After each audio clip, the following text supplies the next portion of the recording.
Hello and welcome. In an interview, two Russian Wagner mercenaries show the gruesome way they were fighting, how they were acting like the Huns, including the execution of civilians and prisoners of war.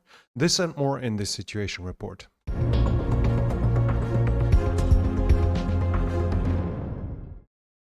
Before we begin with the situation along the front lines, we have a news report here from the German state media Tagesschau, which is detailing that 4 days before the explosion on the Nord Stream pipelines, a Danish patrol boat was taking 112 pictures of Russian ships close to where later the explosions happened on Nord Stream. That's obviously not a proof in any ways, but it's another detail coming up here. We've detailed it a lot in the past about Nord Stream, all the different details, who might be at fault, etc. So I don't want to dive into this once more again here. On the eastern front, north of the Seversky Donetsk, we have more intense fighting now than before, than the last few days. Unlike before, we have fighting in the north again too. We have reports of Russian attacks in the direction of Vorichna and Snikivka. So they were basically trying to push here into Kherson Oblast once again. Further south, the fighting is, as usually, concentrating south of Makivka. Reports are of fighting at Makivka, west of Ploshchanka, west of Chervonopopivka in the direction of Nevske. Terny, Torske are also getting attacked. Nevske is another attack. No, I already mentioned that.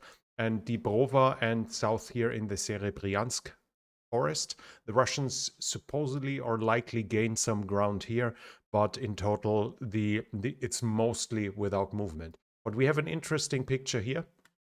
It's from Gray Zone, the Wagner Telegram channel. It shows us clearly Ukrainian soldiers passing by an intact TOS 1A thermobaric missile launcher, which seems to be fully in working order. That indicates that it was captured, but obviously you only capture that if you do a successful counterattack, because this is not a frontline device that's being used along the front line, and we don't see any details on this picture yet about whether it could be theoretically a device that was captured earlier. We know about a couple of TOS 1A being captured at the beginning of the war, but so you could argue that it's one of those is being brought up to be used against the Russians here, but then we would see big signs of friend identification for the identification of friend and foe, which we don't see here. So this seems to be a fresh capture, which indicates that the Ukrainians have had successful counterattacks. It obviously doesn't prove to us whether they held the ground or whether they just counterattacked, captured the rocket launcher, and retreated afterwards. But still, it is some kind of proof of Ukrainian successes. South of the Seversky Donetsk, we have attacks on Bilohorivka and on Spirne. No reports about successes here. Russian attacks are going on in the direction of Romove. They are supposedly having been successful to some degree. The indications are that they reached the road here, but I cannot fully confirm this yet. I have not seen myself the videos, especially about the Russians being in control. We've seen attacks along this axis here over the past couple weeks, but every single time the attacks were not completed on the image proof that we had, so I cannot fully confirm that they control the road yet, that they have reached it, even though it's well within the realm of possibility. In Bakhmut, we have Russian successes confirmed in this area here in the south. They are pushing forward in the north, towards the north.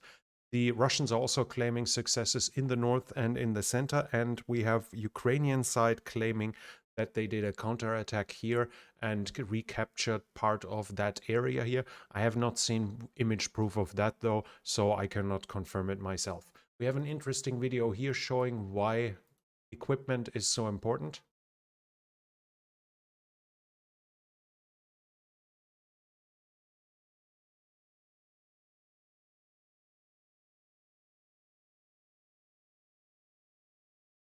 This is supposedly from Bakhmut, and they are using a civilian car that just got hit by something. The Either shell or shrapnel went right through the car and seemingly didn't injure anyone. But we have an example here why even up-armored Humvees, for instance, or German Dingos, anything that has some armor is so important, as those soldiers are traveling here in an area where they can be shot at and shelled without any armor to protect them from this. In Bakhmut, the Ukrainians are reporting that the Russians are using 500-kilogram bombs that are guided now in this area as well. We've before had the reports of them being used in across the Dnipro, and now they are confirming the usage here in Bakhmut itself. Obviously, 500-kilogram bombs are far more powerful than regular artillery, so supposedly this is going to help the Russians, or they use it trying to advance further inside of Bakhmut. Further south, we have attacks on Ivanivske that failed, that are reported, and from everything we see, they have also failed. South at Avdiivka, we have the usual thing. Heavy attacks are still being reported from Novokalinove, more or less still Vodiane. This time I have not heard about attacks on Pervomaiske or Nevelske. And then depending on which side you listen to, some sides are, the Russians, for instance, report attacks that the Ukrainians don't report, and vice versa. But I have not seen any claims, any serious claims of successes. So supposedly attacks here and here. Also from Kruta Balka to the west, the Russians are reporting on Avdiivka itself, Upytne north and Vodiane north in the direction of Severne. I have attacks being reported. Further south, fighting still raging around Makivka. Marinka, is it? Yeah, Marinka. No confirmed successes here, and we have reports that there were Ukrainian counterattacks, as we see them here. Ukrainian counterattacks going on in the direction of Vuhledar. This shows us 3 Ukrainian MBTs attacking there. Supposedly Vuhledar. I cannot identify anything like this, and the Russian side is claiming that they destroyed several of them later. I have not seen image proof of that, though. It might exist, I just might not have seen it, but at least the Russian side is confirming that the Ukrainians attacked south of Vuhledar. They did some kind of counterattacks in this area. On the southern front, Zaporizhia and Kherson, we have more or less the usual. Nothing new in this regard. So some shelling along both sides. Some claims that of Ukrainian reconnaissance and force in the south, but this seems to be less now than it has been over the past few days. Also, Putin visited the Kherson Oblast a couple of days ago, and from what we've seen, he's been here in the southeast, so to make sure that he stays out of artillery range of the Ukrainian artillery, while Zelensky from his side visited both Kherson as well as Bakhmut while they were well within artillery range. We have a picture here. So this is supposedly showing us boats being removed from Henichesk. Henichesk is here in the south, you can see. Private boats being removed there has a clear reason. The Russians want to make sure they don't fall into Ukrainian hands in case a Ukrainian counteroffensive reaches the border of the Crimean Peninsula. So while we can talk a lot about the Ukrainian perspectives and how high those are, and we can take the Discord leaks as an argument that the Ukrainian chances are probably very limited, the reality is that the Russian side at least takes it serious enough that they prepare an absolute defense in depth. And this area here is fairly flat water where small private boats would obviously help the Ukrainians cross it. So by removing them, they make sure that they can't fall into Ukrainian hands.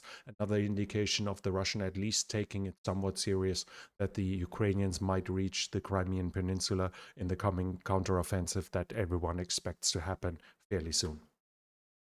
When it comes to force creation, we have reports from the political sphere, from the Duma. In the first reading, the Duma confirmed a law that volunteers and Russian fighters that were fighting in Donbass from 2014 on are receiving veteran status.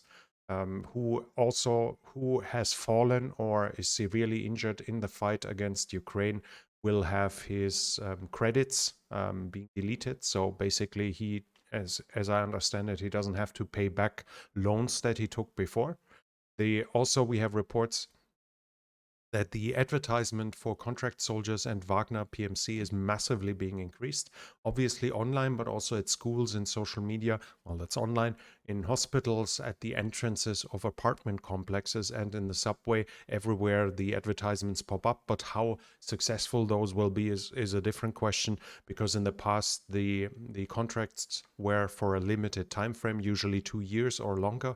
This time they are indefinite, as Russia is basically at war, and with the partial mobilization, the end of contract is void. Right now, a contract soldier can only leave the Russian armed forces by getting too old, by getting killed, or by getting maimed, so he's no longer medically able to keep fighting. So whether there will be enough volunteers to sign up for an indefinite period of time of fighting and dying is obviously highly questionable. So Russia's problems with the manpower generation will very likely continue. Still, though, the lack of success by the Russian armed forces over the past few months probably is in the process of rehabilitating Wagner. I think it was the last situation report where I mentioned that the Russian military, for the first time in probably months, mentioned Wagner again by name. This was a surprising act and is now showing that it's more and more, the two sides seem to get closer again. The advertisement for Wagner is increasingly happening on state television and in state buildings. And according to the Discord leaks, on the 22nd of February, Putin initiated a meeting between Shoigu and Prigozhin to basically get rid of their differences, showing that Wagner is on its way to be rehabilitated. Also, we now have reports that Wagner is training 3 motorized rifle brigades filled up with mobilized personnel to allow them to reinforce them in Bakhmut, which would indicate that there are actually regular units of the Russian armed forces about to become a part of Wagner, or at least being given that Wagner is going to receive command over those brigades of regular soldiers in this regard. Also, the reports are now that the VDV is acting together with Wagner, no longer just supporting them and securing their flank. And the indications are that Wagner has received ammunition again, so the ammunition supply when it comes to artillery shells has been resumed. There is an interview with 2 Russian fighters for Wagner, and in this interview they detail the war crimes. It's done by a Russian opposition group which has asked them, and it's in Russian, so you look for the No Gulag channel in case you speak Russian and listen to it for yourself. We have from Politico here, for instance, a report about it, about what these 2 interviewed former fighters were saying. So from my understanding, both were prisoners that were recruited out of the prison system to be then used in the war in Ukraine. And the first one is saying that Prigozhin gave them the order to kill children.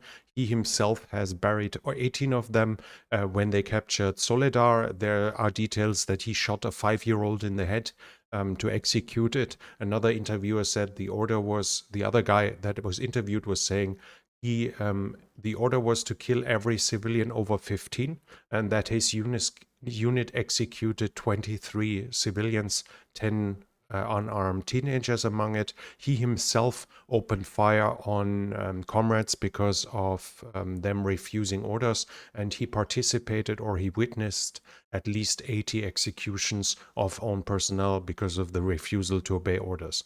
According to him, Prigozhin likes execution videos of Ukrainian prisoners of war, and they also mention that they blew up a ditch filled with 50 wounded Ukrainian prisoners of war. They basically killed them by using explosives in this regard.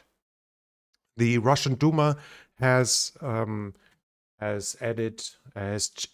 changing the laws when it comes to it amended the criminal code, according to which now the Russian citizenship can be revoked for discrediting military and participating in unwanted NGOs that are opposed to the Russian government. At the same time, they they don't allow you getting rid of the Russian citizenship any longer if you still have an obligation towards the state, for instance, mobilization. So if you are a Russian citizen now and you are being called up and you flee abroad and you are dual citizen and want to get rid of your Russian citizenship, believing that this will allow you to avoid the mobilization according to these laws, this should no longer be the case. When it comes to international support, we have a report here from the German government, according to which the air defense system Patriot is now delivered in Ukraine. So the German battery of Patriot air defense missiles is now operational inside of Ukraine. We have pictures here of the Danish anti-mine explosives that are being used, that are now in Ukraine. We can see them here, how they are used. So this is against anti-infantry mines at very short ranges, 25 meters, more or less. That should be like 70 yards. And they are being used to clear minefields with explosives, which will obviously be highly necessary in a future Ukrainian counteroffensive. The former French, now Ukrainian AMX-10 RC light tanks, recon vehicle, wherever you want to call them, are now also being confirmed in Ukraine. They are armed with a 105 millimeter rifled gun that has shells that are strong enough to penetrate every Russian tank from the side, and the older ones even from the front. Highly mobile because of their 6x6 wheeled drive, and up armored to withstand at least heavy machine guns from the front. They are now being readied and are in Ukraine ready for combat. The exact number of them delivered, I'm not completely sure. I think I read that roughly 30 of them have been delivered to the Ukrainians, and you can see them here in the background, including their hydro pneumatic suspension that was just being demonstrated by this example here. The other report, another big report we have here from Reuters, according to which South Korea is now opening the door to deliver weapons to Ukraine, which would obviously be quite significant in its effect, should this happen. And there is currently a picture coming around of supposedly the first destroyed Leopard 2 tank. But I've seen an interview with a Polish officer which supposedly was talking about this, and he said it was a driving accident, and he actually said like the driving was the worst he's ever seen. And it seems to be at least somewhat close to the truth, because what we can see here is a Polish Leopard 2 PL, which is a domestic upgrade that the Poles have installed, and it is not delivered to any nation abroad. So this tank has not, this turret has not been blown off. Supposedly, actually, one tank rammed the other one and halfway drove on top of it. I think we can even see tracks here, where the one tank rammed the other and thus lifted the turret off. So it's not like the first Russians will be able to claim their bounty for destroying a Leopard 2. Seems highly unlikely. And as some of the viewers here like to see me emotional, I have 2 more videos of the kind that makes me fairly emotional, so I'll demonstrate them to you as well. This one is showing Swedish soldiers that are giving their goodbye to their Ukrainian counterparts that they have trained.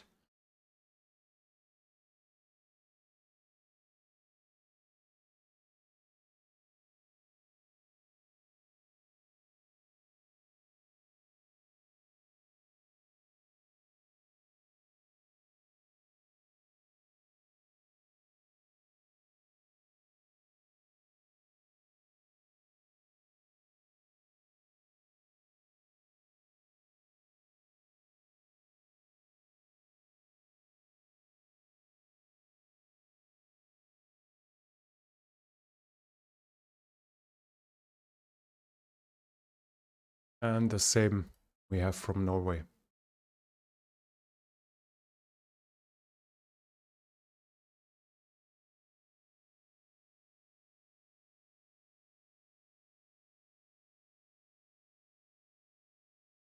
That was it already from me for now. I hope you enjoyed this situation report. If you did so, please hit the like button. It really helps with the algorithm, as well as do comments. If you're new here, I would like to invite you to subscribe to the channel and hit the bell icon so you don't miss future videos. And this channel is only possible because of the support from viewers like you. So if you'd like to support the channel, you can do so by the means in the description. Thank you very much to everyone already supporting the channel this way. Thank you very much. This was it from me for now. Thank you for watching, and I'll be back.